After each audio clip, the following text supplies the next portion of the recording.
হঠাৎ করে বাচ্চাদের পিৎজা খেতে মনে চাচ্ছে, কিন্তু আশেপাশে কোনো দোকান নেই। তখন কি করবেন সেটাই থাকছে আজকের ভিডিওতে। পিৎজা কি করে অনেক দিন পর্যন্ত সংরক্ষণ করে রাখতে পারেন সেই টিপস এবং ট্রিক্স থাকছে আজকের ভিডিওতে। চলুন শুরু করি। একটি বাটিতে নিয়ে নেব 1.5 কাপ পরিমাণ আটা। আপনারা চাইলে ময়দাও নিতে পারেন। 1/2 টেবিল চামচ পরিমাণ লবণ এবং 1 টেবিল চামচ পরিমাণ চিনি। চিনিটা অপশনাল, দিলে খেতে অনেক ভালো লাগে। দিয়ে দিচ্ছি 1 টেবিল চামচ পরিমাণ ইস্ট এবং 1 টেবিল চামচ পরিমাণ রান্নার তেল। সবগুলো উপকরণ ভালো করে মিশিয়ে নিচ্ছি। মেশানো হয়ে গেলে তাতে দিয়ে দেব কুসুম গরম পানি। একটি আঙ্গুল ডুবিয়ে রাখা যায় সেরকম একটি কুসুম গরম পানি নিয়ে নিচ্ছি। সেই পানি দিয়ে ডোটা করে নেব।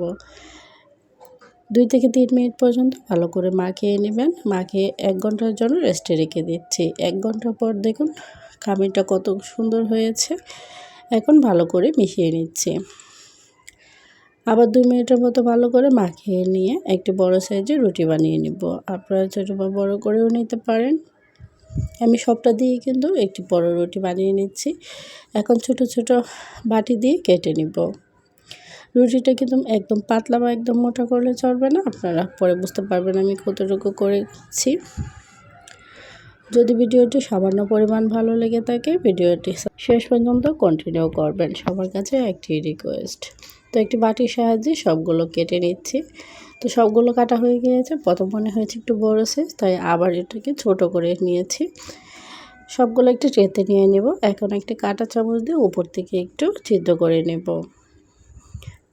এখন উপর থেকে দিয়ে দিচ্ছি সস। আমি এখানে টমেটো সস ইউজ করছি। এখন দিয়ে দিব উপর থেকে কিছু ক্যাপসিকাম কুচি। আমি ছোট ছোট এবং পাতলা পাতলা করে ক্যাপসিকামগুলো কেটে নিয়েছি। যদি বড় পিৎজা বানাতে চান ক্যাপসিকামগুলো একটু লম্বা করে কেটে নিলেও হবে। যেহেতু পিৎজা ছোট তাই ছোট করে কেটে নিয়েছি। এখন দিয়ে দিচ্ছি 3টার মতো টমেটো কুচি। টমেটোগুলো সেম সাইজ করে কেটে নিয়েছি।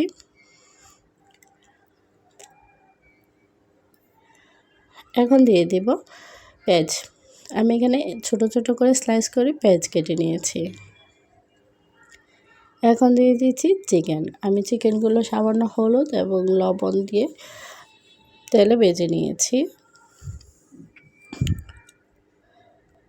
এগুলো সবসময় আমি ফ্রিজে রেখে দিই ভেজে, তাহলে ঝটপট কোনো কিছু বানাতে ইচ্ছা করলে এভাবে করে ভেজে নিচ্ছি। এখন দিয়ে দিচ্ছি মোজারেলা চিজ, আমি গ্রেট করে নিয়েছি।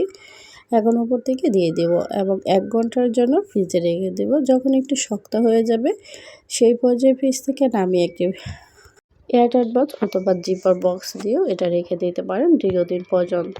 তো চুলায় একটি প্যান বসিয়ে প্যানটা গরম হয়ে আসলে একটু অয়েল ব্রাশ করে নিয়েছি এবং 15 মিনিটের জন্য একটি ঢাকনা দিয়ে ডেকে নিয়েছি। দেখুন পিৎজাগুলো কিন্তু হয়ে গিয়েছে। আর কতটুকু ফুলকো হয়েছে দেখে বুঝতে পারছেন। তো ভিডিওটি দেখা সবাইকে অসংখ্য ধন্যবাদ।